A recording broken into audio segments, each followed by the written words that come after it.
الحمد لله نحمده ونستعينه ونستغفره ونؤمن به ونتوكل عليه ونعوذ بالله من شرور أنفسنا ومن سيئات أعمالنا من يهده الله فلا مضل له ومن يضلله فلا هادي له وأشهد أن لا إله إلا الله وحده لا شريك له وأشهد أن سيدنا ومولانا وحبيبنا وشفيعنا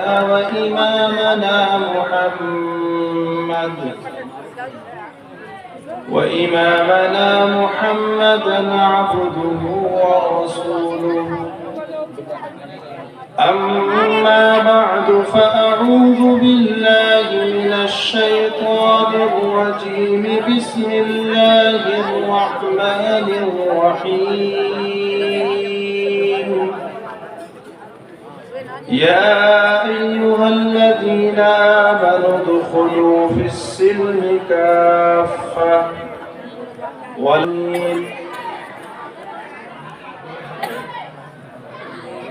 اسٹیج پر تشریف فرما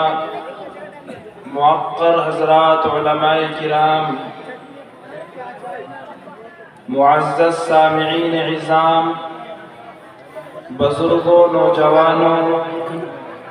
دوستوں اور بھائیوں، جامعہ ازہر للیانہ کے سالانہ اجلاس عام کی یہ پہلی نشست ہے جس کا الحمدللہ بہت خوبصورت تلاوت اور جناب قاری اشفاق صاحب دامت برکاتہم کی انتہائی پرسوز نعتیہ کلام کے ذریعے سے ہوا ہے۔ آپ حضرات کو معلوم ہونا چاہیے کہ اس طرح کے پروگراموں کا مقصد کیا ہوتا ہے، اور ہم سب حضرات اس وقت اس جلسہ گاہ میں کیوں موجود ہیں۔ جب تک انسان کو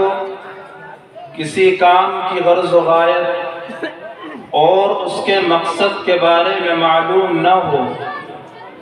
اس آدمی کا وہ کام عبث اور بیکار ہوتا ہے، کیونکہ اسے خود یہ معلوم نہیں کہ میں یہ کام کیوں کر رہا ہوں اور دنیا یا آخرت کے اعتبار سے مجھے اس کام پر کیا ملنے والا ہے۔ اسی لیے شریعت میں اس کام کو لغو کام کہا جاتا ہے کہ جس کام پر نہ دنیا میں کچھ فائدہ ہونے والا ہو اور نہ اس کام کے کرنے والے کو آخرت میں کوئی اجر اور ثواب ملنے کی امید ہو۔ ایسا کام کرنے سے بھی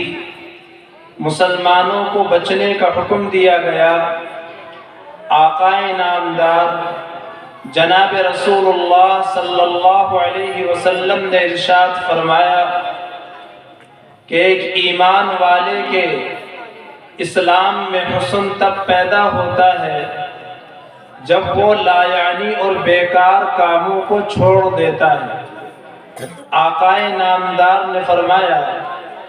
من حسن اسلام المرء ترکہ ما لا یعنیہ، انسان کے اسلام میں حسن پیدا ہی تب ہوگا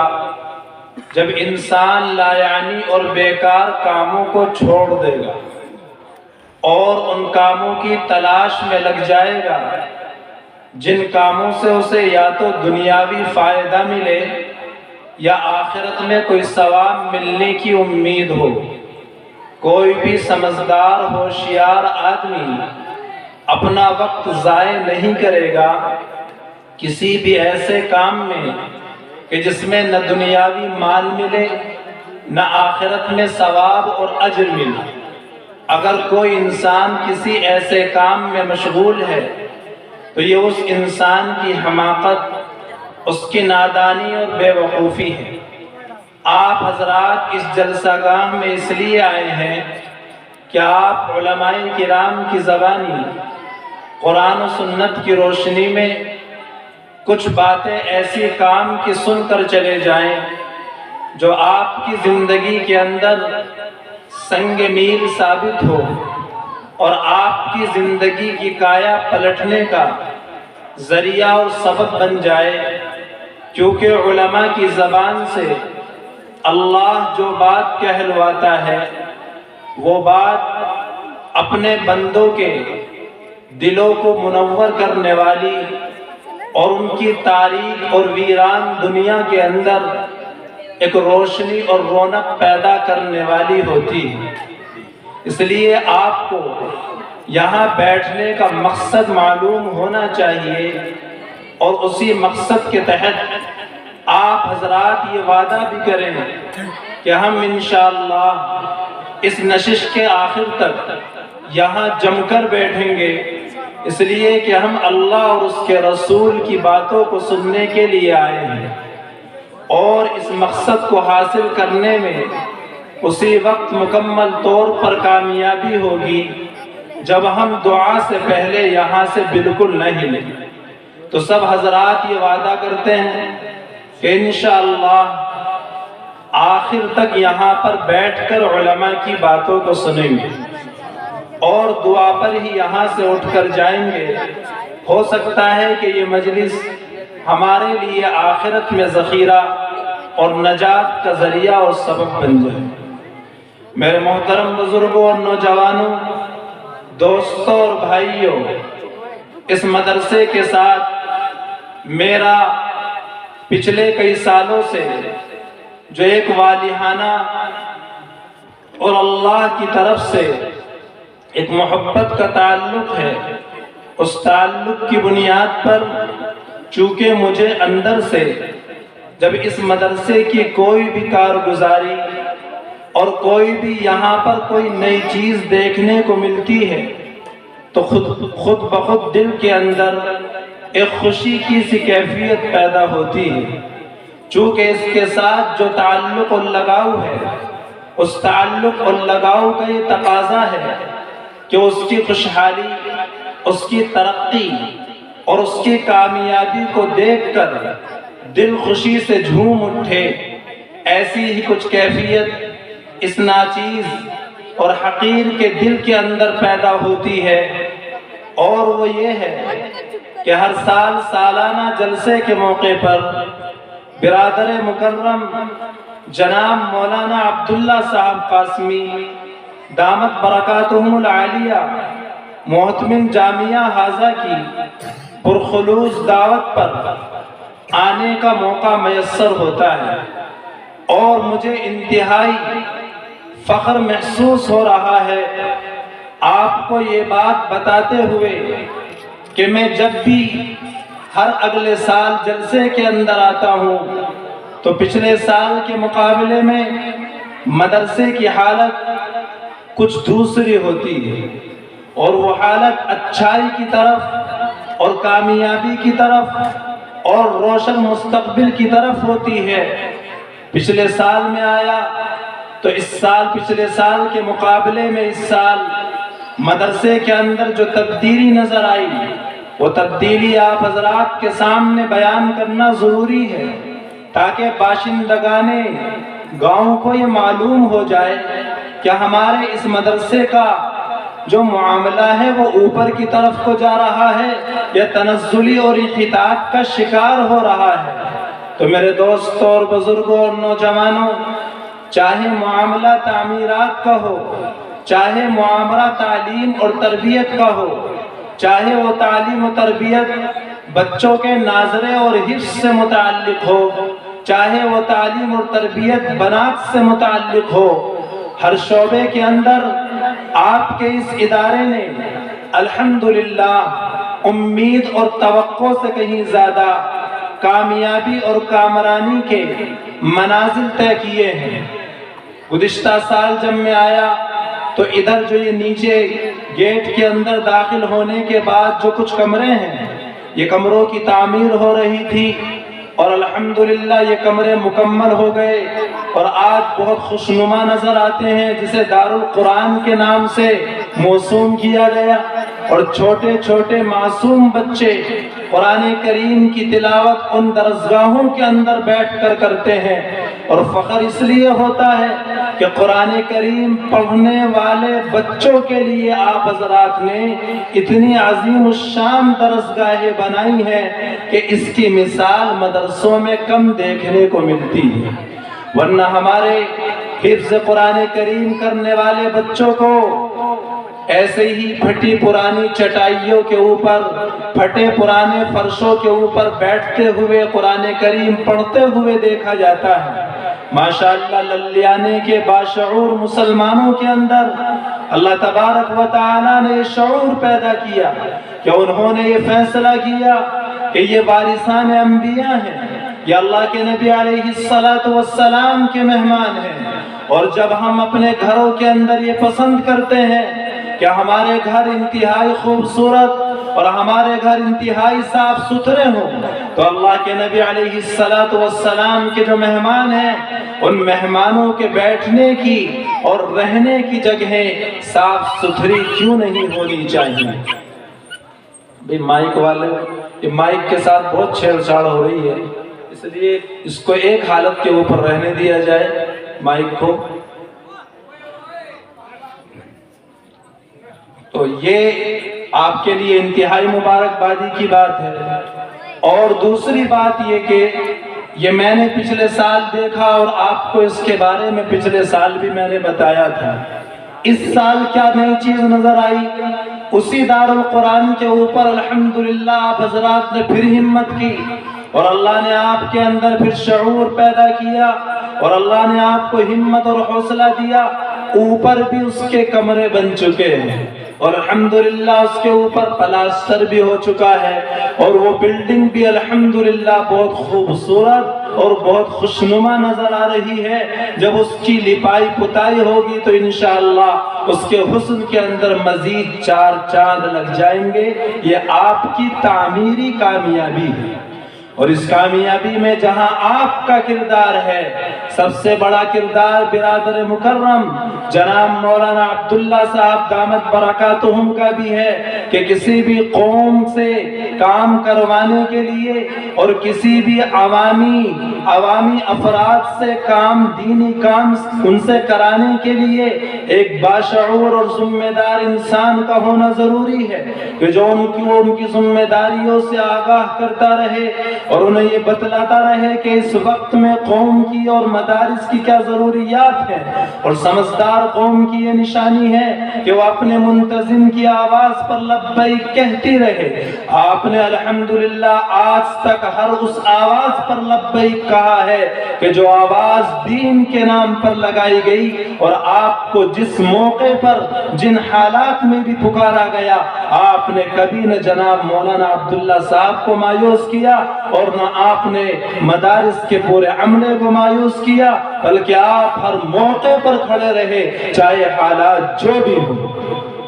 اور میں تو بطور مثال کے بیان کرتا ہوں کہ ایک وقت آیا پیچھے اور انتہائی نازک وقت تھا، اور وہ وقت نازک صرف مدارس والوں کے لیے نہیں تھا، ساری انسانیت کے لیے ایک نازک دور آیا جسے کورونا وائرس کے نام سے ہم جانتے ہیں۔ اگرچہ اب دن زیادہ گزر گئے اور ہم نے اس کو بھلا دیا اور ہم اس سے ابھر آئے، لیکن وہ وقت تھا جب لاک ڈاؤن لگا دیا گیا، پورے ملک کو لاک کر دیا گیا، اور اس وقت کے اندر آپ کے اس مدرسے نے الحمدللہ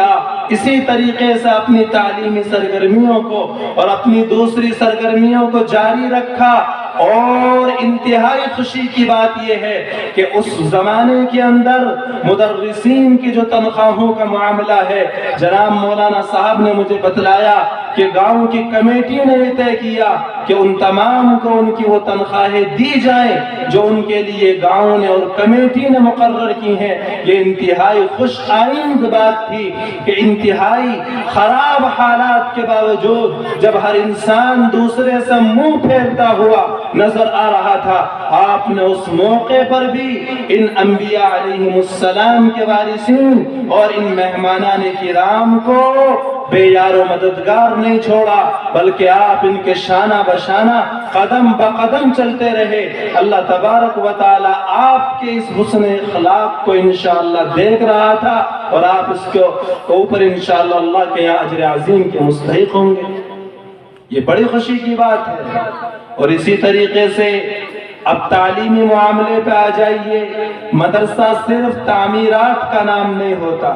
کہ بڑی بڑی بلڈنگیں بنا دی، بڑی بڑی تعمیرات کھڑی کر دی اور مدرسہ بن گیا۔ نہیں، بڑی بڑی بلڈنگیں قائم کرنے سے مدرسہ نہیں بنتا۔ مدرسہ نام ہے قرآن و سنت کی تعلیم کا، وہ قرآن و سنت کی تعلیم چاہے کسی انار کے درخت کے نیچے دی جائے، چاہے وہ کسی جھونپڑی کے اندر دی جائے، چاہے وہ قرآن و سنت کی تعلیم خوبصورت محلات کے اندر دی جائیں، بڑی بڑی بلڈنگوں کے اندر دی جائیں، وہ مدرسہ ہے جہاں قرآن و سنت کی تعلیم ہو، جہاں استاد اور شاگرد بیٹھ کر اس کلام مقدس کی تعلیم کریں کہ جس کو جبرائیل علیہ السلام جناب رسول اللہ صلی اللہ علیہ وسلم کے قلب اطہر پر لے کر نازل ہوئے اور جو صحابہ کے واسطے سے اس امت کو ملا، اسے مدرسہ کہا جاتا ہے، جہاں قرآن کی تعلیم دی جا رہی ہو، جہاں قرآن و حدیث کے الفاظ سے دلوں کو منور کیا جا رہا ہو۔ یاد رکھو، صحیح معنی میں اسے مدرسہ کہتے ہیں۔ اگر بلڈنگ تو بنا دی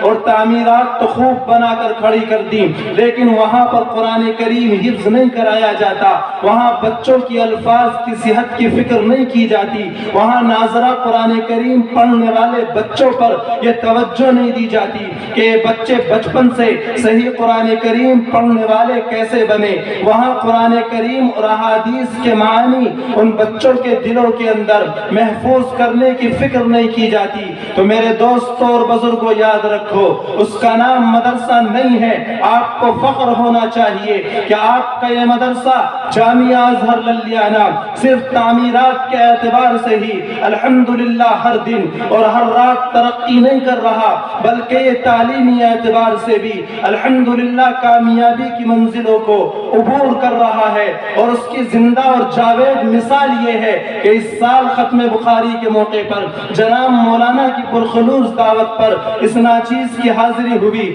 اس موقع پر مجھے بتلایا گیا کہ 22 طالبات نے الحمدللہ 22 طالبات نے اپنی عالمیت کے کورس کو اور نصاب کو مکمل کیا ہے۔ ایک گاؤں سے 22 بچیوں کا ایک سال کے اندر عالمیت کے کورس کو مکمل کرنا اس بات کی واضح دلیل ہے کہ وہاں پر صرف تعمیری کام نہیں ہو رہا، بلکہ تعمیری کام کے ساتھ ساتھ وہاں کے بچوں کو، اس گاؤں کی بچیوں کو، وہاں کے نونہالوں کو، وہاں کے مستقبل کے ان بچوں کو جو آگے چل کر مستقبل میں قوم کے قائد اور قوم کے امیر بنیں گے، یہی بچے اور بچیاں قوم کی رہنمائی کریں گی۔ یہ اس بات کی واضح دلیل ہے کہ وہاں پر مستقبل کے اندر قوم کے قائد اور رہبر تیار کیے جا رہے ہیں۔ اور ذمہ داران مدارس کو اس بات کی اچھی طرح فکر ہے کہ صرف تعمیرات کرنے سے کچھ نہیں ہوتا، بلکہ ان تعمیرات کے ساتھ ساتھ ان بچوں اور بچیوں کو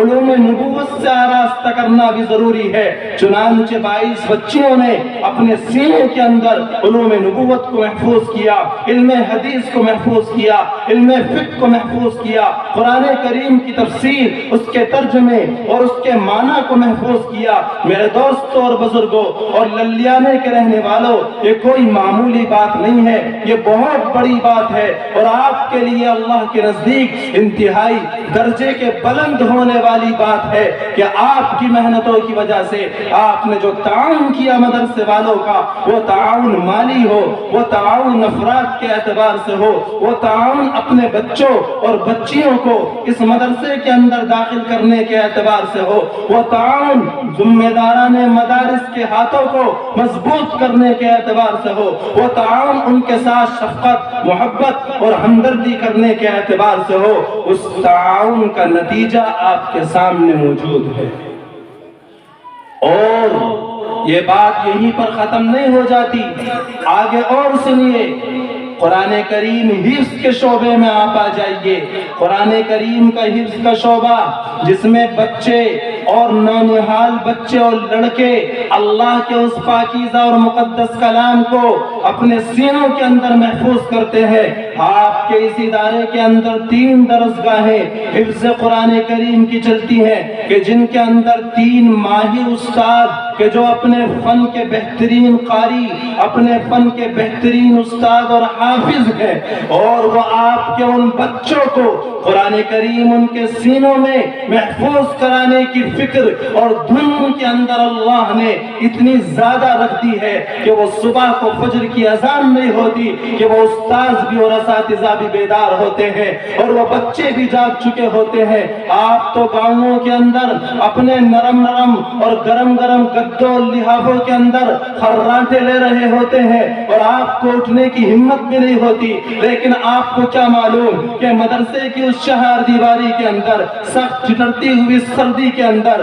معصوم بچے کہ جن کی عمر 10 سال 11 سال 12 سال کی عمر ہے، ان بچوں کے لیے ایسا نظام مدرسے والوں نے بنا دیا، اور اس لیے بنا دیا کہ قوم کی امانت ہے، اور وہ نظام یہ بنایا کہ ادھر مسجد کے میناروں سے اللہ اکبر کی صدائیں ابھی بلند نہیں ہوتی کہ اس سے پہلے یہ بچے جاگ چکے ہوتے ہیں۔ ان کے اساتذہ کی ذمہ داری لگائی جاتی ہے کہ انہیں خود بیدار نہیں ہونا، خود تو اٹھنا ہی ہے، لیکن ساتھ میں ان بچوں کو بیدار کرنا ہے، اور پھر انہیں پابند بنایا جاتا ہے کہ وہ باوضو ہو کر اپنی درسگاہوں کے اندر بیٹھے۔ وہ بچے قرآن کریم کھول کر ان درسگاہوں کے اندر بیٹھ جاتے ہیں اور اللہ کے اس پاکیزہ کلام کی تلاوت شروع کر دیتے ہیں۔ ان کے اساتذہ رات میں جو ان بچوں نے سبق یاد کیا اس کو سننا شروع کر دیتے ہیں۔ لوگ نیند سے بیدار بھی نہیں ہوتے کہ ان کا وہ سبق مکمل سن لیا جاتا ہے۔ میرے دوستوں اور بزرگوں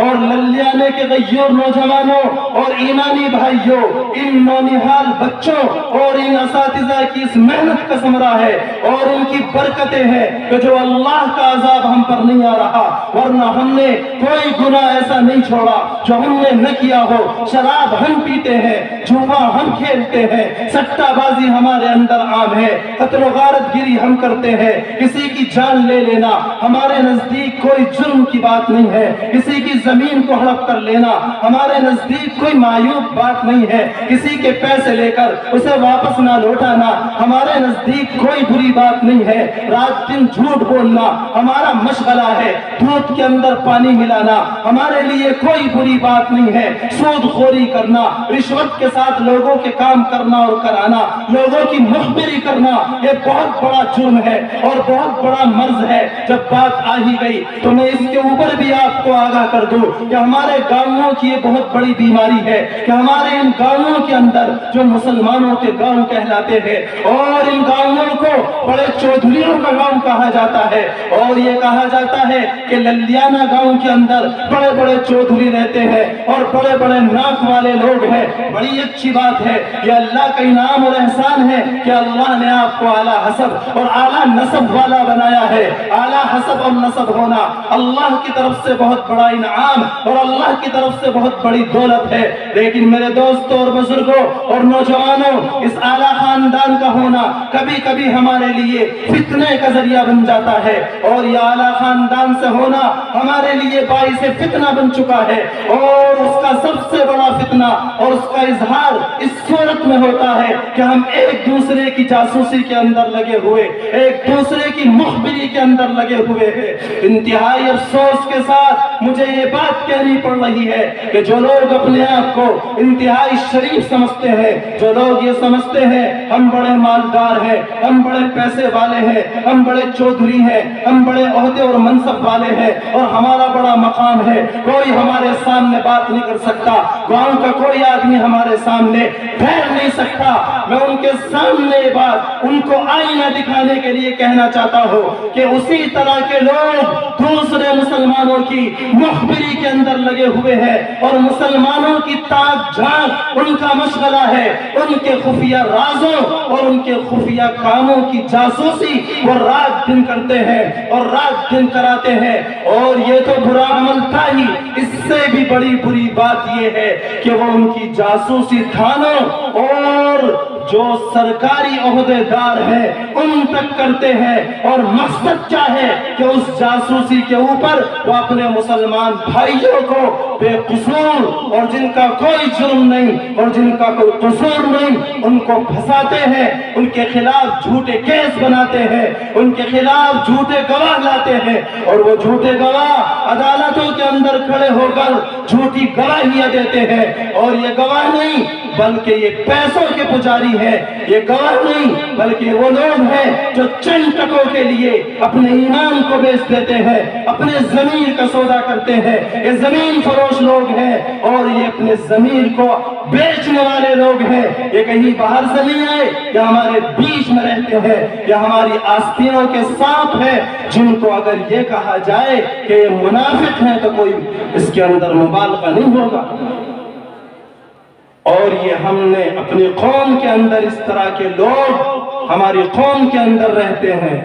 جس قوم کا یہ حال ہو تو اس قوم کو ہلاک کرنے کے لیے کسی دشمن کی ضرورت نہیں ہے، بلکہ اس قوم کی ہلاکت خود اس کے ہاتھ سے ہوگی، اور آخر میں یہی کہنا پڑے گا کہ اس گھر کو آگ لگ گئی، گھر کے چراغ سے اس گھر کو آگ لگانے والے ہم خود ہوں گے۔ اس لیے جو لوگ ان جاسوسیوں کے اندر مبتلا ہے، اور ہمارے مسلمان اکثریت گاؤں کے اندر یہ بیماریاں بہت زیادہ ہے، میں صرف ایک گاؤں کی بات نہیں کر رہا بلکہ مسلم اکثریت گاؤں کی بات کر رہا ہوں، اس لیے میں ہاتھ جوڑ کے کہتا ہوں، میں تقریر نہیں کر رہا بلکہ اپنے دل کا درد آپ کے سامنے رکھ رہا ہوں کہ خدا کے واسطے ان حرکتوں سے باز آ جاؤ، خدا کے واسطے اپنے مسلمان بھائیوں کی جاسوسی کرنا بند کر دو، خدا کے واسطے ان کے عیوب کے پیچھے نہ پڑو۔ قرآن نے واضح انداز میں کہا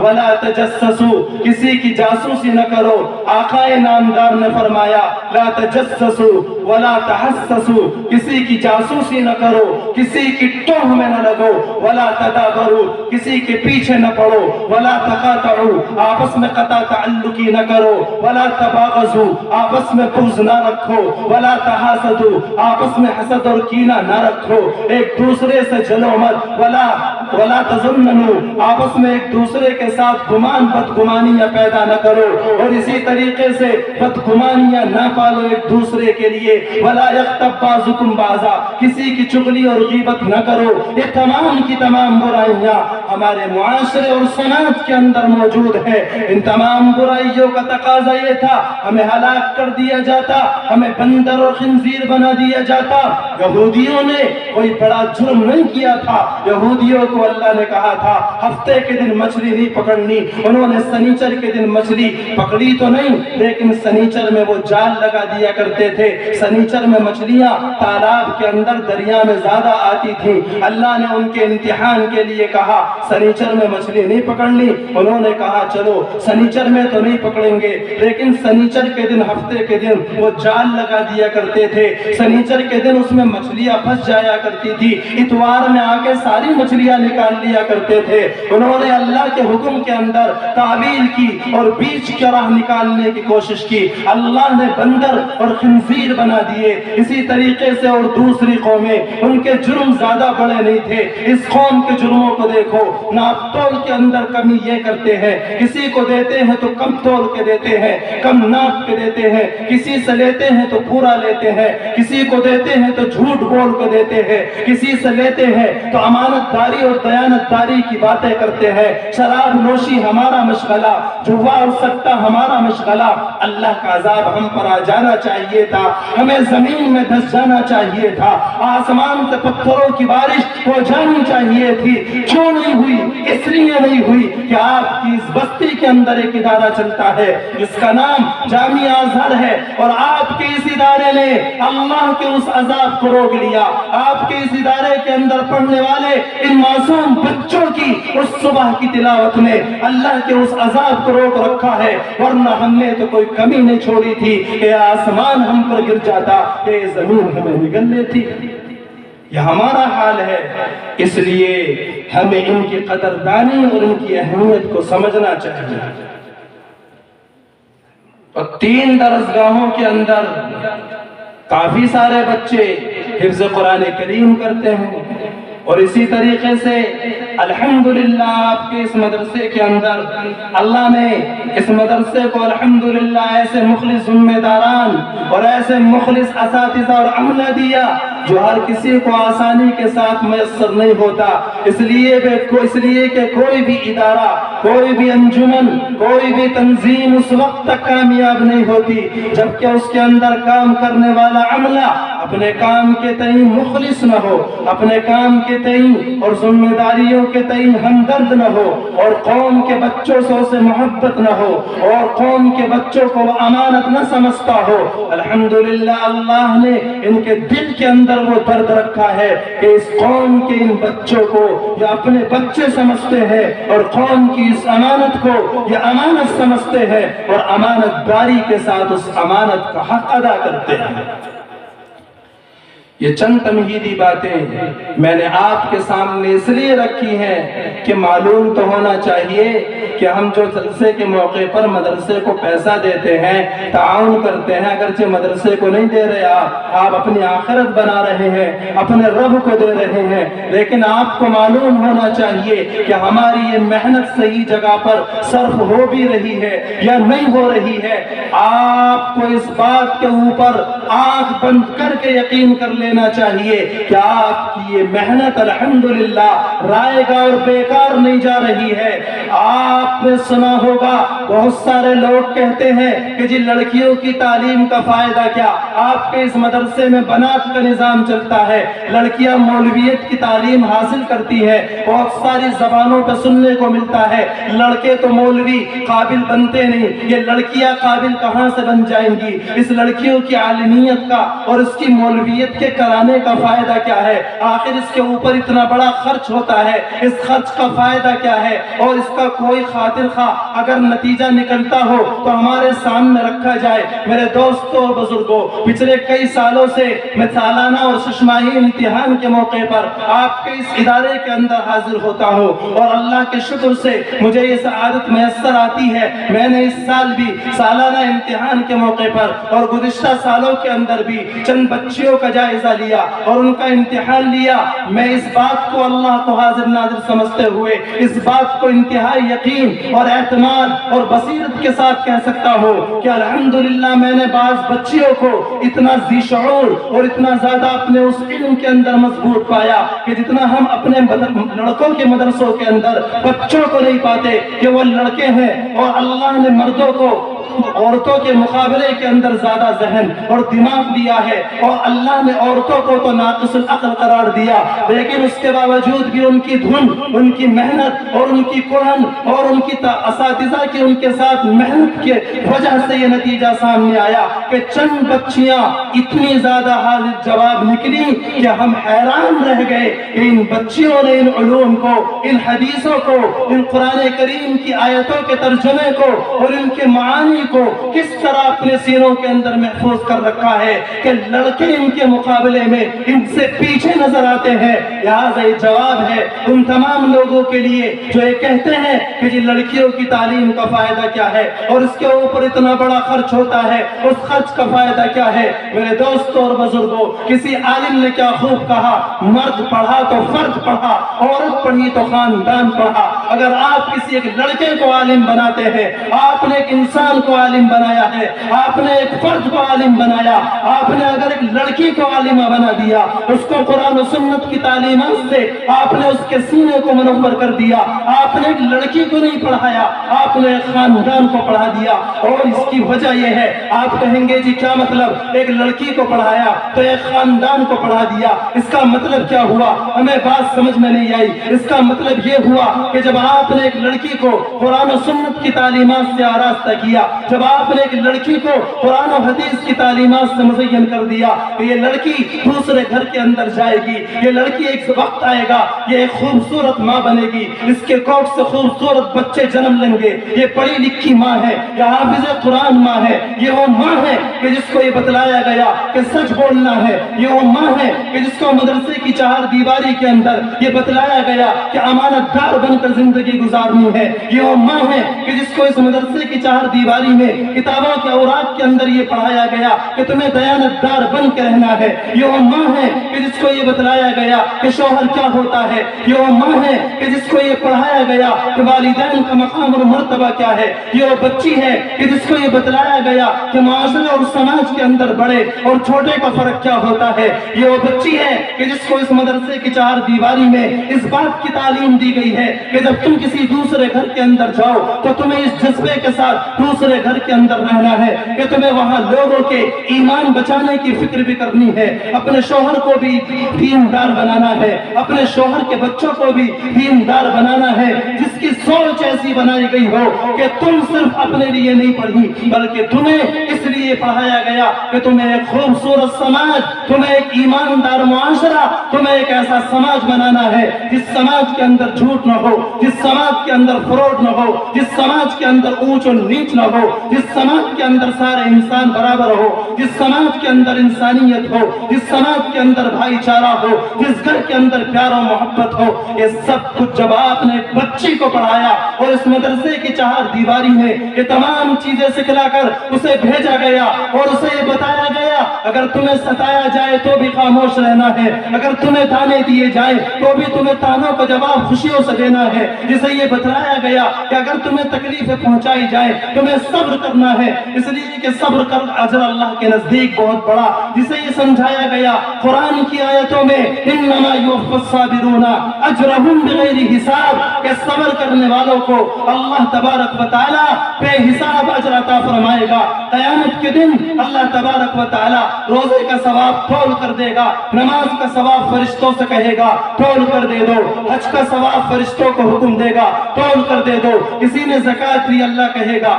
تول کر ثواب دے دو، صدقہ خیرات کیا اسے تول کر اس کے صدقے اور خیرات کے برابر ثواب دے دو۔ لیکن جب صبر کرنے والوں کی باری آئے گی اللہ کہے گا ان بندوں اور بندیوں نے دنیاوی لوگوں کے تانوں پر صبر کیا، ان کی طرف ثواب کو بہا دو، ان کے لیے کوئی کیل نہیں، ان کے لیے کوئی وزن نہیں۔ تو جس مدرسے کے اندر اور جن اداروں کے اندر ایسی سوچ دی گئی ہو اور یہ ذہن دیا گیا وہ بچی جب دوسرے کے گھر جائے گی اس گھر کو جنت کا نمونہ بنائے گی، اللہ اسے خوبصورت اولاد دے گا، اس اولاد کو بھی یہ نہیں سکھائے گی کہ پیسہ اور مال و دولت ہی سب کچھ ہوتا ہے، اس اولاد کے دل میں بچپن سے وہ اللہ اور اس کے رسول کی محبت ڈالے گی، اس لیے کہ اسے اسی بات کی تعلیم دی گئی جب اس کا بچہ روئے گا وہ اسے گانوں کی لوریاں نہیں سنائے گی بلکہ وہ اسے اللہ اللہ کی لوریاں سنائے گی، حسبی ربی جل اللہ وافی قلبی غیر اللہ کی لوریاں سنائے گی، وہ اس بچے اور بچی کو جب رات کو سلائے گی صحابہ اور صحابیات کے واقعات سنائے گی، وہ جھوٹے کتے اور بلیوں کے خوفناک واقعات ان بچوں اور بچیوں کو نہیں سکھائے گی، اور اس کے نتیجے میں یہ بچے اور بچیاں جن کے لیے اس کی ماں کی گود سب سے پہلا مدرسہ ہے، جہاں کوئی بھی بچہ اور بچی بنتا یا بگڑتا ہے اور وہاں سے کسی بچے اور بچی کی زندگی کا رخ طے ہوتا ہے کہ آگے چل کر یہ کس کام کا بچہ اور بچی بنیں گے اور آگے چل کر یہ قوم کے کتنے بڑے خادم اور قائد بنیں گے۔ اس گہوارے اور مدرسے میں یہ تعلیم دی جا رہی ہے کہ سچ بولنا ہے، چنانچہ شیخ عبد القادر جیلانی یا غالباً جنید بغدادی ان کی والدہ نے اپنے بچے کو سبق دیا سچ بولنا ہے، اور اس ماں کے سبق کا نتیجہ تھا کہ رات راستے میں ڈاکو مل گئے، ڈاکوؤں نے سب کو لوٹا، سب نے جھوٹ بولا۔ اس بچے کو جب لوٹنے کی باری آئی تو اس بچے کی ماں کا پڑھایا ہوا سبق اسے یاد تھا کہ بیٹے کچھ بھی ہو جائے تجھے اپنے ایمان کا سودا نہیں کرنا، تجھے کبھی جھوٹ نہیں بولنا، تجھے ہمیشہ سچ بولنا ہے۔ ڈاکو آ گئے، پوچھنے لگے تمہارے پاس کیا ہے؟ اس نے کہا چند اشرفیاں ہیں جو میری ماں نے فلاں جگہ سی دی ہے۔ ڈاکوؤں کا سردار حیران رہ گیا، بڑے بڑے لوگ ڈر گئے، بڑے بڑے لوگوں نے جھوٹ بول دیا اپنا مال بچانے کے لیے، اپنی جان بچانے کے لیے، اپنے ایمان کا سودا کر گئے۔ یہ بچہ کیا بچہ ہے کہ اس نے اپنے ایمان کا سودا نہیں کیا، اس نے اپنے زمین کا سودا نہیں کیا، بلکہ اس نے سچ سچ ساری بات بتا دی۔ جب پوچھا گیا تو اس نے بتلایا کہ میری ماں نے مجھے یہ سبق دیا تھا کہ تجھے ہمیشہ سچ بولنا ہے، حالات کتنے بھی خراب ہو، حالات کتنے بھی نازک ہو، اور چاہے جان پر بن پڑی ہو، چاہے مال لٹ رہا ہو، لیکن سچائی کو اپنے ہاتھوں سے جانے نہیں دینا۔ مجھے اس ماں کا پڑھایا ہوا سبق یاد ہے، اس ماں کے سبق کا نتیجہ یہ ہوا اس بچے نے سچ بولا، اور سارے ڈاکوؤں کا جو سرداروں کی ٹیم تھی اور اس کے اندر جتنے بھی 40-50 رہزن تھے، ساروں نے پکی سچی ہمیشہ کے لیے توبہ کی۔ تو مرد پڑھا تو فرد پڑھا، عورت پڑھی تو خاندان پڑھا۔ یہ عورت، یہ بچی، یہ عورت جو ماں بنی، اس نے 10 1 2 3 4 5 6 بچوں کو آگے تربیت دے دی۔ ان بچوں نے آگے دی، انہوں نے آگے دی، یہ نسل چلتی رہے گی، یہ سلسلہ چلتا رہے گا، یہ کبھی رکے گا نہیں۔ جب ایک عورت کسی معاشرے اور سماج میں اچھی ہوتی ہے، وہ معاشرہ اور سماج سدھر جاتا ہے۔ کسی بھی سماج اور معاشرے کو بنانے میں یا بگاڑنے میں مردوں کا کردار کم ہوتا ہے، عورتوں کا کردار زیادہ ہوتا ہے۔ عورت چاہے گھر کو بنا دے، عورت چاہے گھر کو بگاڑ دے۔ حضرت حوا نے آدم کو بہکایا، جنت سے نکلوا دیا۔ عورت چاہے تو گھر کو بیکار کر دے، آدم کو جنت سے نکلنا پڑ جائے، اور عورت چاہے تو دنیا کے اندر گھر کو جنت کا نمونہ بنا دے۔ یہ ہے ان بچیوں کو تعلیم دینے کا فائدہ۔ خیر، اس پر بات بہت زیادہ ہو گئی، اور آپ کو سمجھنے کے لیے اتنی ہی بات کافی ہے۔ مجھے دوسری بات جو عرض کرنی ہے، اور جو آج میں پہلے ہی سوچ کے آیا کہ مجھے یہ بات للیانے والوں سے ضرور کہنی ہے، وہ بات بڑی اہم ہے، اور اس سے بھی اہم بات ہے۔ وہ کیا ہے؟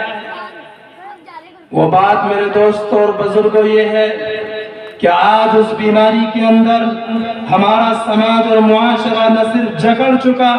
بلکہ ایک دیمک کی طرح وہ بیماری ہمیں اندر سے کھوکھلا کر رہی ہے، اور وہ بیماری ہے ہمارے گاؤں کے اندر نالیاں، سڑکیں، چوراہے گندے نظر آتے ہیں۔ جب بھی کسی مسلمان گاؤں کے اندر جاؤ، وہاں گاؤں کے اندر داخل ہونے کے بعد انسان یہ فیصلہ کر لیتا ہے یہ گاؤں مسلمانوں کا ہے، یہ گاؤں کسی اور مذہب اور دھرم کے ماننے والے لوگوں کا ہے۔ ہمارے راستے اس بات کو بیان کر دیتے ہیں، ہماری نالیاں چیخ چیخ کر کہتی ہے یہ مسلمان گاؤں کی نالیاں ہیں، یہ مسلمان گاؤں کی سڑکیں ہیں، یہ مسلمان گاؤں کے راستے ہیں۔ چاہے ہمارے راستے یہاں پر کوڑا پڑا ہوا ہے، یہاں پر نالیوں کے اندر پانی بھرا پڑا ہے، ان نالیوں کو کوئی صاف کرنے والا نہیں، ان راستوں کو کوئی صفائی ستھرائی کرنے والا نہیں۔ ایک مسلمان کے دل کے اندر یہ درد پیدا نہیں ہوتا کہ مجھے اپنے ان راستوں کو صاف کرنا چاہیے۔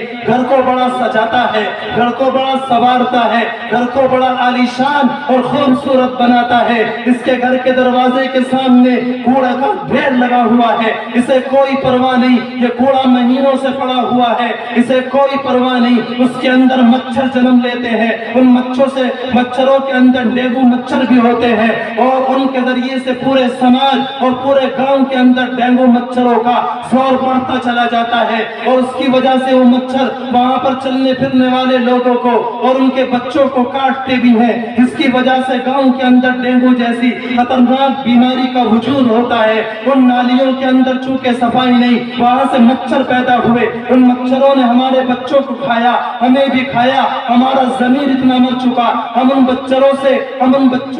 سے اپنا خون چسوا رہے ہیں، لیکن کسی کو یہ توفیق نہیں ہوتی کہ ان مچھروں کے پیدا ہونے کی جو وجہ ہے اسے جانے اور اسے ختم کرنے کی فکر کرے۔ کسی کے اندر یہ درد پیدا نہیں ہوتا۔ میرے دوستوں اور نوجوانوں، مجھے بتاؤ تم کس مذہب کو ماننے والے لوگ ہو؟ ذرا بتاؤ تم کس مذہب کو مانتے ہو؟ یقیناً تم اسلام کو ماننے والے ہو، تمہارا مذہب اسلام ہے، تمہیں مسلمان کہا جاتا ہے، اور تمہیں اس بات پر فخر ہونا چاہیے کہ ہم اسلام کے نام لیوا، ہم محمد عربی کے غلام ہیں، قرآن ہمارا امام ہے، نبی علیہ السلام ہمارے مقتدا اور پیشوا ہے، اور قرآن جیسی کتاب کو ہم فالو کرتے ہیں۔ نبی علیہ السلام جیسے پاکیزہ اور صاف ستھرے اور خوبصورت انسان کو ہم اپنا آئیڈیل مانتے ہیں، وہ ہمارے ہیرو ہے، وہ ہمارے آئیڈیل ہے، وہ ہماری زندگی کا نمونہ ہے، انہیں دیکھ کر ہماری صبح اور ہماری شام گزرتی ہے، ان کی زندگی ہماری زندگی ہے،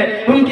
کی زندگی کے اندر ہم اپنی کامیابی تلاش کرتے ہیں۔ نبی علیہ السلام کی صبح کیسی تھی، نبی علیہ السلام کی شام کیسی تھی، حضور کا گھر کیسا تھا، حضور کا سماج کیسا تھا، مدینے کی گلیاں کیسی تھی، مدینے کے راستے کیسے تھے۔ نبی علیہ السلام نے مدینے کے اندر جو ماحول پیدا کیا، جو راستوں اور سڑکوں کو صاف ستھرا رکھنا صحابہ کو سکھلایا، وہ کیسا تھا؟ ذرا آؤ میں آپ کو اس کی طرف لے کر چلوں۔ آپ اسی نبی کے نام لیوا ہو، لیکن ہو کیا گیا؟ اس نبی کو مانتے ہو، اس قرآن کو مانتے ہو، جس قرآن میں اللہ نے فرمایا ان اللہ یحب التوابین ویحب المتطہرین، اللہ پاک رہنے والے اور صاف رہنے والے لوگوں کو پسند کرتا ہے، اللہ توبہ کرنے والوں کو پسند کرتا ہے۔ اللہ نے فرمایا جو لوگ پاک رہتے ہیں، جو لوگ صاف رہتے ہیں، میں ان سے دوستی کرتا ہوں، میں انہیں اپنا دوست بنا لیتا ہوں، میں ان سے محبت کرتا ہوں، میں ان سے قرب کرتا ہوں، میں انہیں اپنا محبوب بنا لیتا ہوں۔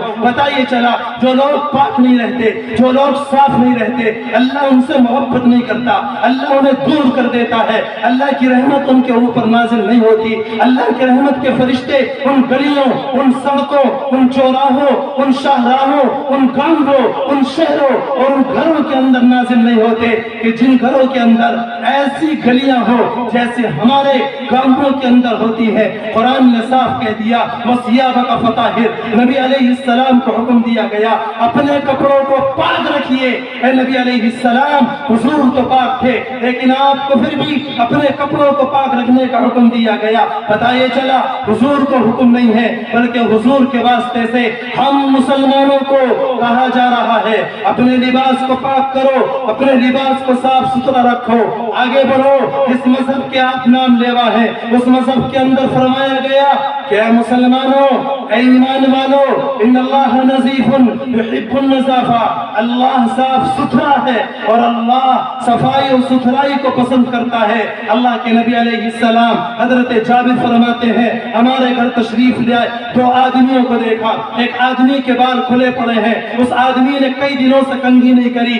بالوں کے اندر گرد و غبار ہے، بال الجھ رہے ہیں، ان بالوں کے اندر تیل لگایا ہوا نہیں، ان بالوں کے اندر شیمپو کیا ہوا نہیں، ان بالوں کو کنگھی سے کام نہیں رکھا۔ اللہ کے نبی نے کہا کیا تیرے پاس کوئی ایسی چیز نہیں تھی کہ جس سے تو اپنے بالوں کو سجاتا، جس سے تو اپنے بالوں کو سنوارتا، اپنے بالوں کی اس الجھن کو دور کرتا؟ تیرے بالوں کے اندر جو گرد و غبار ہے تو اس گرد و غبار کو دور کر لیتا۔ اللہ کے نبی علیہ السلام نے ناراضگی کا اظہار فرمایا۔ ایک اور آدمی دوسری طرف بیٹھا تھا، اللہ کے نبی نے فرمایا اس کے کپڑے انتہائی میلے کچیلے، اس کے کپڑے انتہائی گندے، جن میں سے بو آ رہی تھی، جیسا کہ ہمارے کچھ لوگوں کے ہوتے ہیں، مسجدوں کے اندر آتے ہیں، برابر میں نماز پڑھنا مشکل اور دوبر ہو جاتا ہے، انہیں اس بات کی کوئی پرواہ نہیں ہوتی۔ ہم حکم الحاکمین کے دربار میں آئے ہیں، یہ کوئی عام دربار نہیں ہے، ایک دنیا کے کسی عہدیدار کا دربار نہیں کہ جہاں ایسے ہی چلے جاؤ، اگر پردھان جی بلا لے گاؤں کے کہ جی فلاں صاحب سے ملنا ہے، وہ فلاں صاحب لائیں گے، وہ دھوئیں گے، اپنے کپڑوں کو صاف ستھرا پہنیں گے، وہ عطر اور پرفیوم بھی لگائیں گے، اور اس کے بعد پردھان جی کی اس کمرے کے اندر داخل ہوں گے اور ان کی تمنا ہوگی ہوگی کہ جب میں پردھان جی کے کمرے میں انٹری کروں تو خوشبو آنی چاہیے میرے بدن سے، تاکہ پردھان جی بھی متاثر ہو جائیں، وہ پتہ نہیں کہاں سے خوشبو لایا ہے، یہ پرفیوم بڑا اچھا لگایا ہوا ہے۔ ہمیں دنیاوی عہدیداروں کے پاس جانے کے لیے ان تمام چیزوں کی ضرورت محسوس ہو جاتی ہے۔ جب احکم الحاکمین کے دربار میں آتے ہو، ہماری سوچ کو کیا ہو جاتا ہے، ہماری عقل کہاں چلی جاتی ہے، ہمارا ایمان کہاں سلب ہو جاتا ہے کہ ہم جا کر میلے کچیلے کہ جہاں ہمارے بدن سے بھی پسینوں کی بو آتی ہے اور ہمارے کپڑے بھی انتہائی میلے کچیلے ہوتے ہیں، اور جا کر کھڑے ہو جاتے ہیں اس مسجد کی صف میں جہاں برابر والے کو اس بدبو نے انتہائی تنگ کیا ہوا ہوتا ہے۔ جب ایک انسان اس کی بو سے پریشان ہے تو وہ فرشتے جو اعمال نامہ لکھتے ہیں اور ہمارے اعمالوں کو لکھتے ہیں وہ کتنے پریشان ہوتے ہوں گے۔ ذرا اندازہ لگاؤ، اس بات کا کبھی آپ نے احساس نہ کیا ہوگا میرے دوستوں اور بزرگوں، اس کا نام دین نہیں ہے، اس کا نام شریعت نہیں ہے۔ اپنے اندر پاکیزگی پیدا کرو، اپنے اندر صفائی ستھرائی پیدا کرو۔ تم جس مذہب کے ماننے والے ہو، اس مذہب نے کیا تعلیمات دی ہیں ذرا ان کو جانو تو صحیح۔ نبی علیہ السلام نے فرمایا لا تبل فی الماء الدائمی، اگر کہیں پانی رکا ہوا ہو، وہ پانی ٹھہرا ہوا ہو، کسی گڑھے کے اندر، کسی تالاب کے اندر، کسی کنویں کے اندر، کسی چشمے کے اندر پانی موجود ہے، حضور نے فرمایا اس کے اندر کوئی پیشاب نہ کرے، کیونکہ سارے کا سارا پانی ناپاک ہو جائے گا، نہ کسی کے استعمال میں آئے گا، نہ اس کے ذریعے سے کوئی وضو کر سکے گا، نہ اس کے ذریعے سے کوئی غسل کر سکے گا، نہ اس کے ذریعے سے کوئی اپنے کپڑوں کو پاک صاف کر سکے گا۔ حضور نے اس پانی کے اندر پیشاب کرنے سے منع فرمایا۔ حضور نے ارشاد فرمایا اذا استيقظ احدكم من منامه، جب تم میں سے کوئی اپنی نیند سے بیدار ہو فلا يغمسن يده في الاناء، وہ اپنے ہاتھ کو فوراً سو کر اٹھنے کے بعد کسی برتن میں نہ ڈالے، اور برتن سے مراد وہ برتن ہے کہ جس برتن کے اندر پانی موجود ہو۔ حضور نے کہا جب تم میں سے کوئی نیند سے بیدار ہو کے آیا اور کسی بالٹی کے اندر پانی رکھا ہوا ہو، ایک دم تمہیں اپنا ہاتھ اس پانی کے اندر نہیں ڈالنا۔ حضور نے کیوں منع فرمایا؟ حضور نے اس کی وجہ بیان فرمائی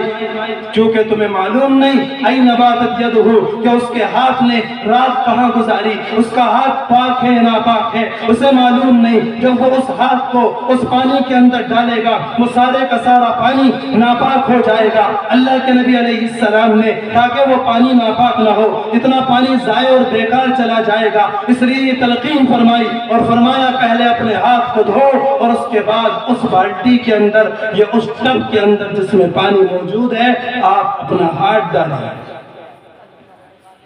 جس مذہب نے اتنی اہمیت کے ساتھ صفائی اور ستھرائی کی طرف توجہ دلائی،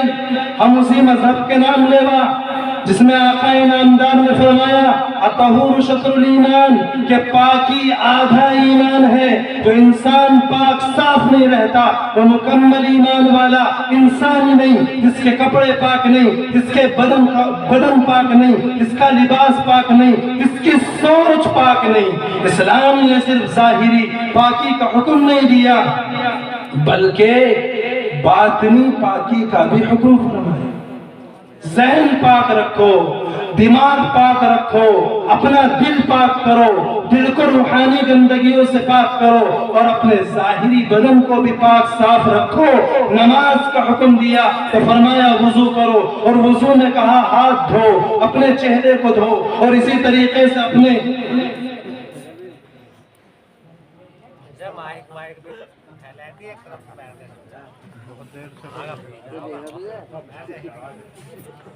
اپنے چہرے کو دھو اور اپنے تمام اعضاء کو دھو۔ ان تمام کا مقصد کیا؟ تاکہ تمہارے اعضاء بدن پاک صاف رہے اور ان سے گناہوں کی گندگی بھی دور ہو، اور اس کے ذریعے سے پورے دن جب 5 مرتبہ انسان وضو کرے گا تو اس کا پورا بدن پاک اور صاف رہے گا اور اس کے اوپر میل اور کچیل نہیں رہے گا۔ میرے دوستوں اور بزرگوں، کہنے کا حاصل یہ ہے کہ مذہب اسلام نے ہمیں ہر موقع پر اور ہر قدم پر صفائی اور ستھرائی اختیار کرنے کا حکم دیا۔ حضور نے ارشاد فرمایا کہ 2 آدمی ایسے ہیں کہ جو بڑے منحوس آدمی ہیں اور ان کے اوپر اللہ کی لعنت ہے۔ فرمایا صحابہ نے اللہ کے نبی وہ کون ہے؟ اللہ کے نبی نے فرمایا جو کسی سایہ دار درخت کے نیچے پیشاب پاخانہ کرتا ہے۔ اللہ کے نبی نے کسی ایسے درخت کے نیچے کے پیشاب پاخانہ کرنے سے منع فرما دیا کہ جہاں مسلمان سایہ حاصل کرتے ہو، یعنی کہیں راستے میں ایسا درخت ہو جہاں کوئی مسافر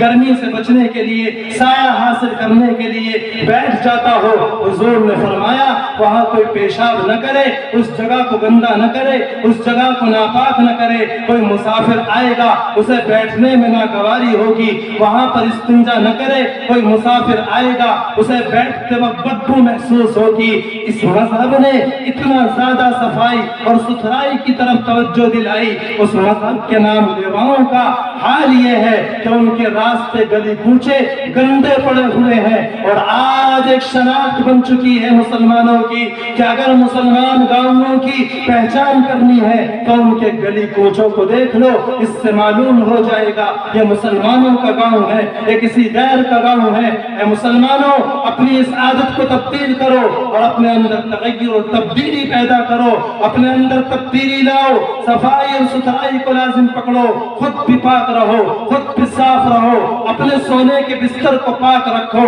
کسی کو یہ گوارا نہیں ہوتا کہ سونے سے پہلے بستر کو جھاڑ لیں۔ اللہ کے نبی نے فرمایا کہ جب تم میں سے کوئی اپنے بستر پہ آئے تو اسے چاہیے کہ اپنے بستر کو اٹھائے اور اسے جھاڑ لے۔ ہو سکتا ہے اس کے بستر پر کوئی تکلیف پہنچانے والا کیڑا آ گیا ہو اور وہ اس پر سوئے تو اسے کاٹ لے، اور یہ بھی ہو سکتا ہے کہ وہ گندا ہو، اس گندگی کے اوپر وہ سوئے گا تو اسلام اس کو پسند نہیں کرتا۔ فرمایا جب بستر پر آؤ اسے جھاڑ لیا کرو تاکہ وہ صاف ستھرا ہو جائے۔ ہمارے بستر ایسے ہوتے ہیں کہ وہ ناپاک اور ایسے ناپاک کہ جنہیں دھونا فرض ہے لیکن کبھی توفیق نہ ہوگی۔ ہمارے مسلمانوں کو ہم خود اس بات کو سمجھتے ہیں کہ ہم پورے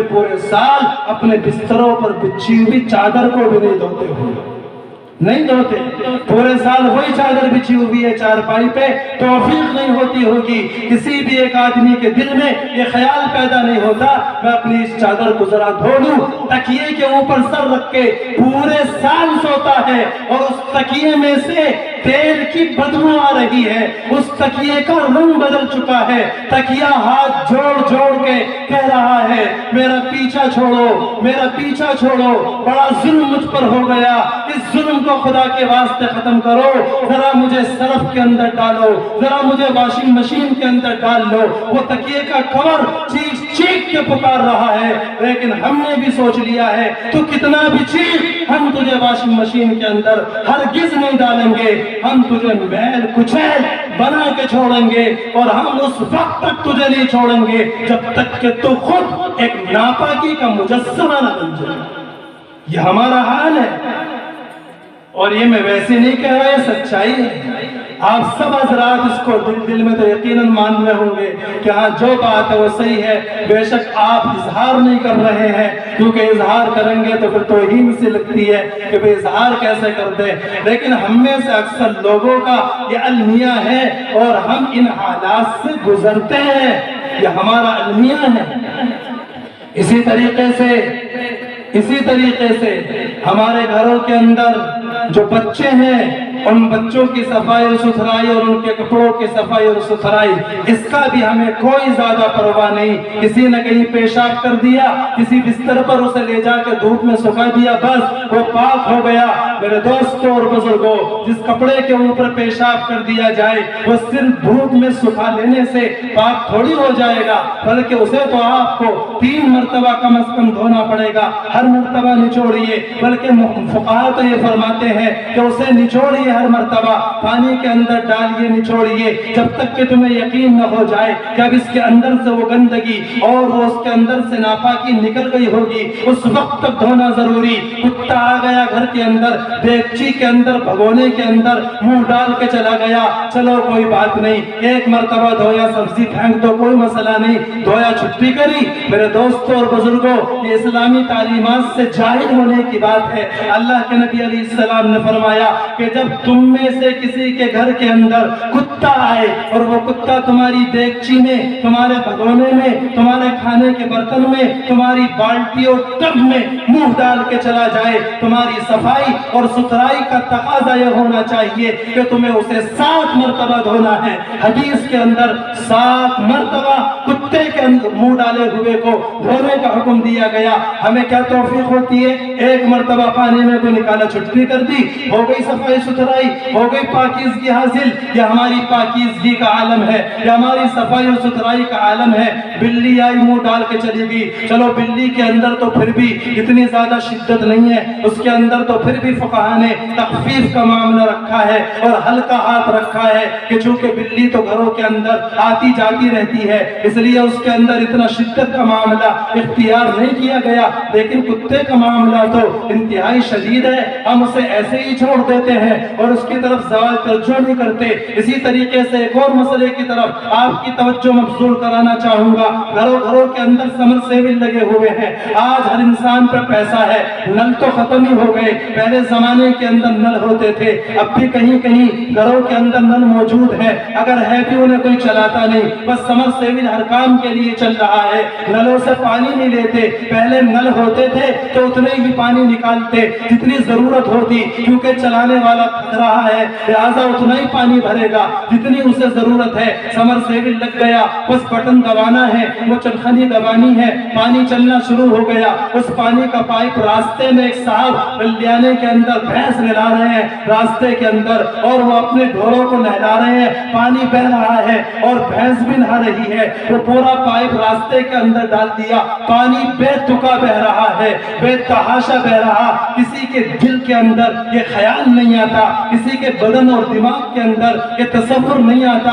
کہ بھئی یہ میں کیا کر رہا ہوں، کتنا بڑا ظلم کر رہا ہوں۔ تمہیں معلوم ہو جاتا کاش اور اس بات کا علم ہو جاتا کہ پانی اللہ کی کتنی بڑی نعمت ہے تو کبھی بھی اسے ایسے ضائع نہ کرتے۔ آج جگہ جگہ یہ بات دیکھنے کو ملتی ہے، پوچھو ان لوگوں سے جنہیں صاف ستھرا پانی پینے کو میسر نہیں ہوتا، جاؤ شہروں کے اندر، وہاں جا کے دیکھو لوگ گندے پانیوں کو مشینوں کی مدد سے صاف کر رہے ہیں، فلٹر مشینوں کے ذریعے سے گندے پانی کو صاف کیا جاتا ہے، اسے بوتلوں کے اندر بند کیا جاتا ہے، اسے واٹر کولروں کے اندر بند کر کے اسے دکانوں پہ سپلائی کیا جاتا، گھروں کے اندر سپلائی کیا جاتا ہے۔ لوگ پیسہ دے کر اس پانی کو خرید رہے ہیں اپنے استعمال کے لیے، اپنے کپڑوں کو دھونے کے لیے، اپنے گھر کے اندر کھانا بنانے کے لیے۔ ان سے پوچھو پانی کی قدر، یقیناً انہوں نے بھی پانی کا ایسے ہی پہلے برباد کیا، اس کو بے تحاشا خرچ کیا، اسراف اور فضول خرچی سے کام لیا۔ آج گاؤں کے اندر بھی وہی ہو رہا ہے،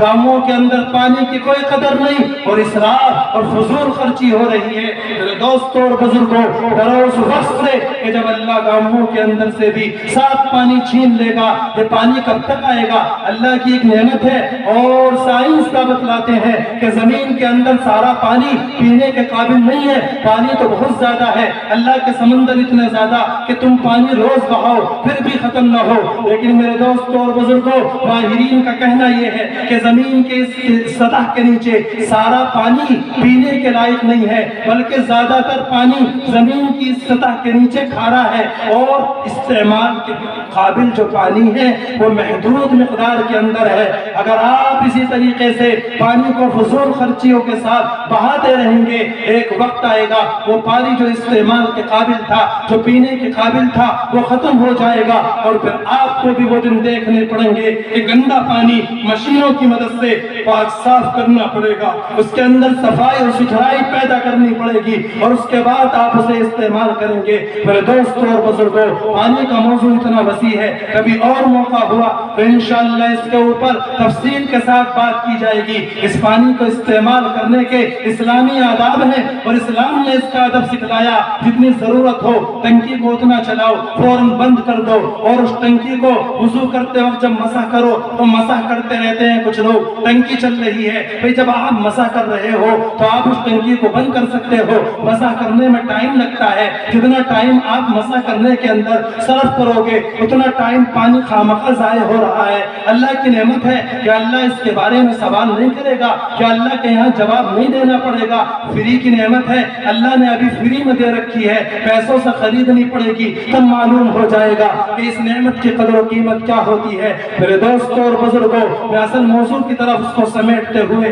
اور اپنی بات کو اب ختم کرنے چلا ہوں کہ اپنے اندر پاکیزگی پیدا کرو، اپنے اندر صفائی اور ستھرائی صفائی پیدا کرو. اگر وضو کی ضرورت ہے فوراً وضو کر لیا کرو. اللہ وضو باوضو رہنے والے لوگوں کو پسند کرتا ہے. حضور نے فرمایا کہ جو باوضو سویا اور اسی حال میں مر گیا وہ شہادت کی موت مرا. اللہ تبارک و تعالیٰ قیامت کے دن اسے شہید اٹھائے گا. ہمیں یہ احساس نہیں ہوتا کہ رات کو سوتے ٹائم باوضو ہو کے سو جائے. اور یہ تو چلو بہت دور کی بات ہو گئی. افسوس تو یہ ہے کہ اگر کسی کو غسل جنابت کرنا پڑ جائے, اس نے اپنی بیوی سے ملاقات کی, غسل جنابت کی ضرورت پیش آ گئی, نوجوان غسل جنابت کے اندر سستی اور کاہلی سے کام لیتا ہے اور وہ ایک دم غسل جنابت کو انجام نہیں دیتا کہ جی سردی بہت ہے اور ٹھٹر رہے ہیں اور ٹھنڈ بہت ہے, میں کیسے یہ غسل فرض ادا کروں. میرے دوستوں اور بزرگوں, اس بات کو اچھے طریقے سے سمجھ لو کہ اگر غسل جنابت کو فوراً ادا نہیں کیا, ہر لمحے گنہگار ہوگا,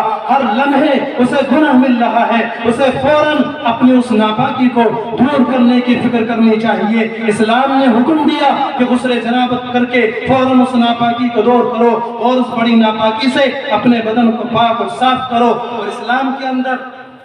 صفائی اور ستھرائی کی اہمیت کا اندازہ اس بات سے بھی لگایا جا سکتا ہے کہ حالت حیض میں اللہ تبارک و تعالیٰ نے عورتوں کے پاس جانے کی ممانعت کر دی. قرآن نے اس کو بیان کیا, وَيَسْأَلُونَكَ عَنِ الْمَحِيضِ قُلْ هُوَ أَذًى. لوگ آپ سے حیض کے بارے میں سوال کرتے ہیں, آپ کہہ دیجئے وہ گندگی ہے. فَاعْتَزِلُوا النِّسَاءَ فِي الْمَحِيضِ. لہذا حیض کے زمانے میں ایمان والو عورتوں سے دوری بناؤ, عورتوں سے الگ رہو. وَلَا تَقْرَبُوهُنَّ. ان کے ہرگز قریب مت جاؤ. اے اللہ کب تک قریب نہیں جانا؟ حتیٰ یطہرنا, جب تک کہ وہ پاک نہ ہو جائے. فَإِذَا تَطَہَّرْنَا, جب وہ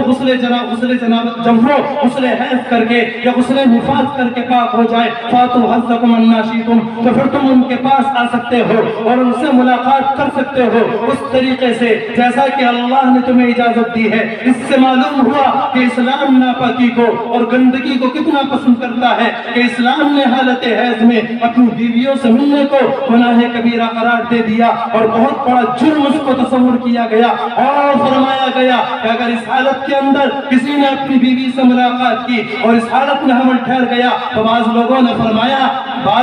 فرمایا کہ اس حالت میں بچہ اگر پیدا ہوا تو بھینگا پیدا ہوگا. یہ کتنی سخت وعید ہے. لہذا میرے دوستوں اور بزرگوں, ان وعیدوں کا مقصد کیا ہے؟ اسلام نہیں چاہتا ایک ایمان والا بندہ جسے اللہ نے ایمان کی, معرفت کی, اپنی محبت کی, نبی علیہ السلام کی عشق کی خوشبو سے پاک بنایا ہو, جسے اتنا صاف ستھرا بنایا ہو, جس کے دل کے اندر قرآن کی خوشبو ہو, جس کے منہ سے قرآن کی خوشبو آتی ہو, جس کے دل کے اندر ایمان کی کرنیں جلوہ فکن ہو. اس دل کے اندر, اس بدن کے اندر, ان اعضاء کے اندر گندگیاں آئیں, وہ گندگیوں سے ملوث ہو. اللہ ہمیں گندا نہیں دیکھنا چاہتا, اللہ ہمیں پاک صاف دیکھنا چاہتا ہے. بیچارے جماعت والے آتے ہیں, گشت کر رہے ہوتے ہیں, ایک نوجوان سے کہتے ہیں تم نے عصر کی نماز نہیں پڑھی ہوگی, چلو مسجد چلو, وہاں جا کر عصر کی نماز ادا کر لینا. یہ نوجوان کہہ دیتا ہے کہ میں نہیں جا سکتا, میرے کپڑے ناپاک ہیں اور میرے کپڑے پاک نہیں ہیں, میرا بدن ناپاک ہے, میں نے استنجا کیا تھا تو میں نے ڈھیلے کا استعمال نہیں کیا,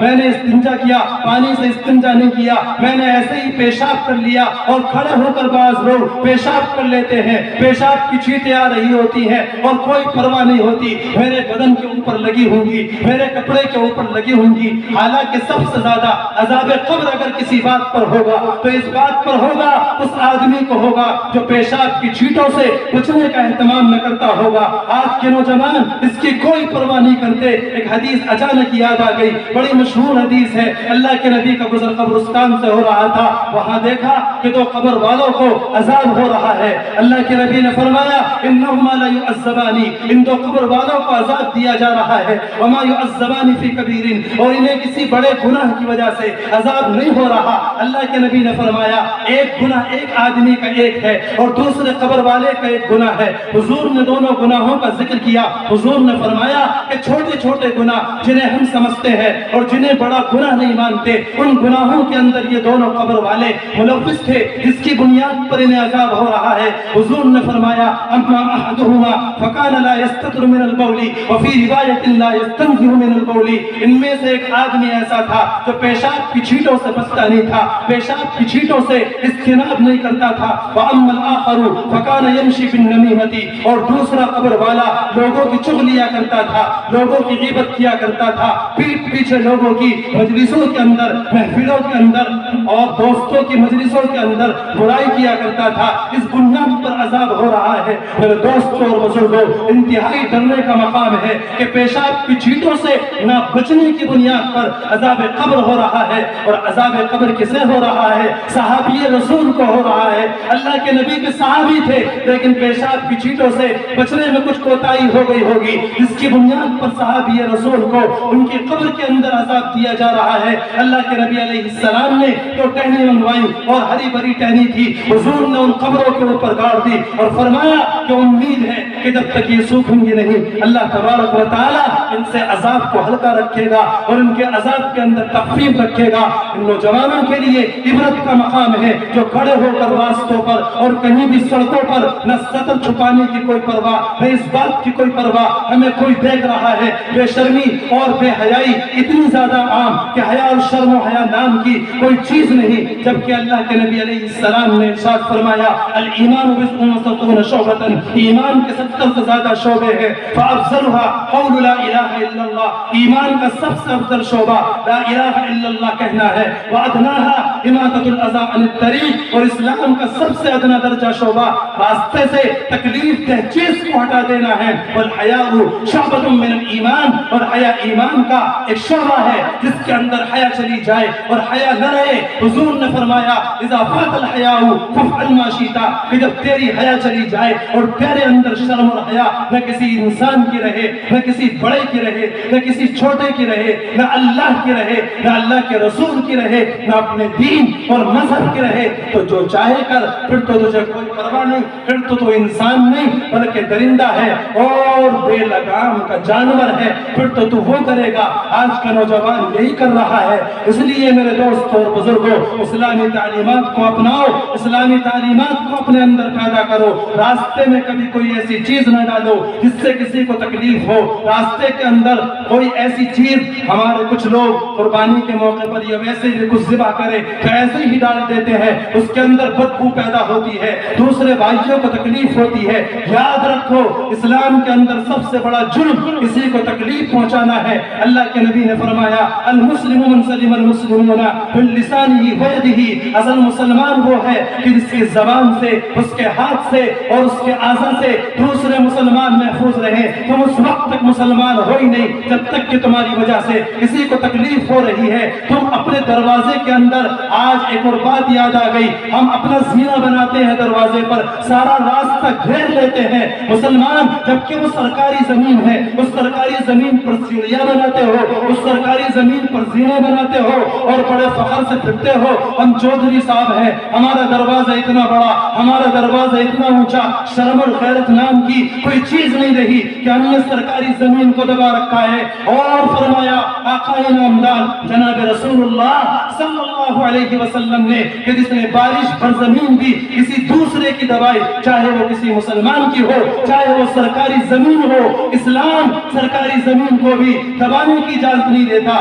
مذہب اسلام نے جیسے شریعت کی پابندی کا مسلمان کو پابند بنایا ہے، ایسے ہی جس ملک کے اندر رہتے ہو اس ملک کے قانون اور اس ملک کے سویدھان کو ماننا بھی ہر مسلمان کے لیے فرض اور ہر مسلمان کی ذمہ داری ہے۔ تم نے راستوں کو تنگ کر دیا، دو گاڑیاں ایک ساتھ آ جائیں بچ نہیں سکتی، بیچارے پریشان ہو جاتے ہیں گاڑی والے کہ کہاں سے نکالے، کون ہے ذمہ دار؟ ذمہ دار تم خود ہو کہ تم نے اپنی سیڑھیاں اتنی زیادہ آگے تک بنا دی۔ کیا اچھا ہوتا، کیا اچھا ہوتا تم اپنے گھر کی سیڑھیاں کچھ پیچھے کو کر لیتے، اپنے گھر کی دیوار کی بنیاد کچھ پیچھے کو ڈال لیتے، تمہارے گھر کے اندر کون سی تنگی پیدا ہو جاتی، تم کون سے چھوٹے ہو جاتے، تمہاری ناک کون سی نیچی ہو جاتی، تمہاری چودراہٹ کے اندر کون سی کمی ہو جاتی۔ چودراہٹ پہ ایک بات یاد آ گئی، ابھی مشکات شریف کے اندر میں ایک حدیث پڑھا رہا تھا چند دن پہلے، اس کے اندر اللہ کے نبی نے فرمایا کہ تمام کے چودھریوں کا ہونا ضروری ہے دنیا کے اندر، اگر چودھری نہ ہو تو دنیا کا نظام کیسے چلے،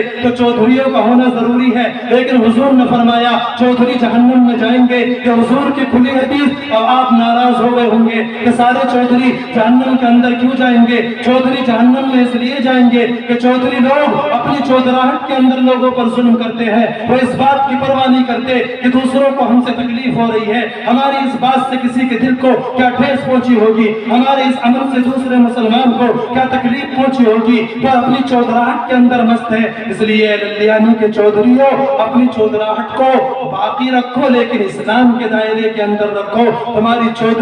چودراہٹ اللہ سلامت رکھے، لیکن میں دعا گو ہوں اللہ تمہیں ایسا چودھری بنائے کہ تمہاری مثالیں دی جائے آس پاس کے گاؤں کے اندر کہ للیانے کے اندر راستے اور نالیاں، وہاں کے گھر، وہاں کی سڑکیں، وہاں کے لوگ، ان کے کپڑے، ان کا بول چال، ان کا رہن سہن اور ان کا پہناوا اور ان کی ساری چیزیں اتنی اچھی ہیں کہ جس سے اسلام کی بو آتی ہے۔ اس سے معلوم ہوتا ہے کہ مولانا عبداللہ صاحب دامت برکاتہ نے اس مدرسے کے واسطے سے ان کی بہترین تربیت فرمائی ہے۔ آپ کو اس بات کا پیغام دینا چاہیے کہ ہم اس گاؤں کے رہنے والے ہیں جس گاؤں کے اندر اتنا بڑا ادارہ چلتا ہے، جس کے منتظم ایسے کہ جن کو اللہ تبارک و تعالیٰ نے بے شمار خوبیوں سے نوازا۔ آپ امانت دار بھی ہیں، آپ دیانت دار بھی ہیں، اللہ نے آپ کو امین بھی بنایا، اللہ نے آپ کو محافظ بھی بنایا۔ حضرت یوسف نے عزیز مصر سے درخواست کی تھی مجھے مصر کا ولی بنا دو، مجھے مصر کا حکمران بنا دو۔ انہوں نے کہا کیوں بنا دے، تمہارے اندر کون سی ایسی خوبی ہے؟ قرآن نے اس کو بیان کیا، انہوں نے فرمایا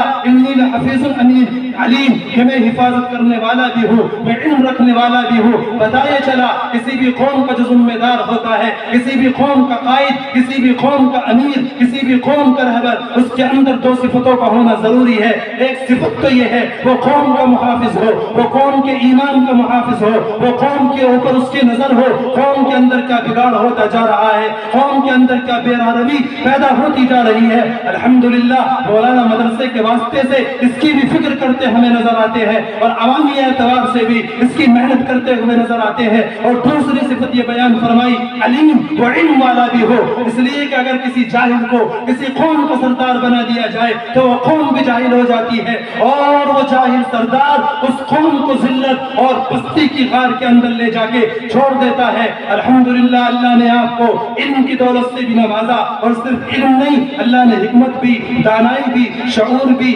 بصیرت بھی، بصارت بھی، فہم بھی، فراست بھی، حکمت بھی، دانائی بھی، ہر چیز اللہ نے عطا فرمائی ہے کہ آپ کو اس کی قدردانی ہونی چاہیے۔ اور للیانے کے جو مسلمان ہیں، جب آئندہ کبھی کسی مہمان کا، کسی عالم کا آپ کے اس گاؤں کے اندر آنا ہو یا اگلی بار ہمارے جلسے کے موقع پر آنا ہو، اللہ مجھے بھی اور آپ کو بھی اس وقت تک سلامت رکھے۔ تو ایک پیغام ہونا چاہیے کہ آپ پچھلے سال جو تقریر کی گئی تھی وہ تقریر نہیں بلکہ دل کی ایک آواز تھی جو آپ کے سامنے رکھنا ضروری تھا۔ اس کے اوپر کوئی بات نہیں کرنا چاہتا، اس کے اوپر کوئی سننا بھی نہیں چاہتا، لوگ اس کے اوپر سوچنا اور سمجھنا بھی نہیں چاہتے۔ اس لیے میرے دل کے اندر آج یہ خیال پیدا ہوا کہ میں آج اس کے اوپر بات کروں گا، اور مجھے امید ہے کہ انشاءاللہ اس گاؤں کے اندر ان باتوں کے بعد تبدیلی پیدا ہوگی اور ہر مسلمان اس بات کی فکر کرے گا کہ ہمارے گھروں کے باہر کوڑا نظر نہیں آئے گا، ہم کوڑا اگر ہے خود اٹھا کے لے کے جائیں گے اور اسے پھینک کر آئیں گے اس جگہ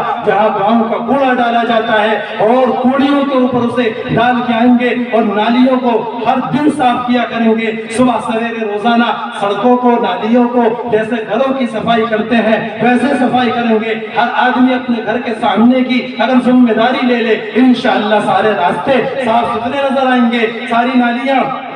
صاف ستھری نظر آئیں گی۔ لیکن ذمہ داری ہر آدمی کو لینی پڑے گی۔ حکومت نے بھی یہ مہم چلا رکھی ہے سوچھ بھارت، یعنی کہ صاف ستھرا بھارت، کہ بھارت کے اندر صفائی ہونی چاہیے، ستھرائی ہونی چاہیے، تو اس کے اندر بھی آپ کا حصہ ہو جائے گا اور شرعی طور پر بھی آپ پاکیزہ اور صاف ستھرے انسان بن جائیں گے اور اللہ کے دوست اور اللہ کے محبوب بن جائیں گے۔ مجھے امید ہے بلکہ یقین کامل ہے آپ جیسے غیور اور باشعور نوجوانوں اور مسلمانوں سے اس بات کے اوپر توجہ دی جائے گی۔ اللہ ہم سب کو عمل کی توفیق عطا فرمائے۔ وآخر دعوانا ان الحمد للہ رب العالمین۔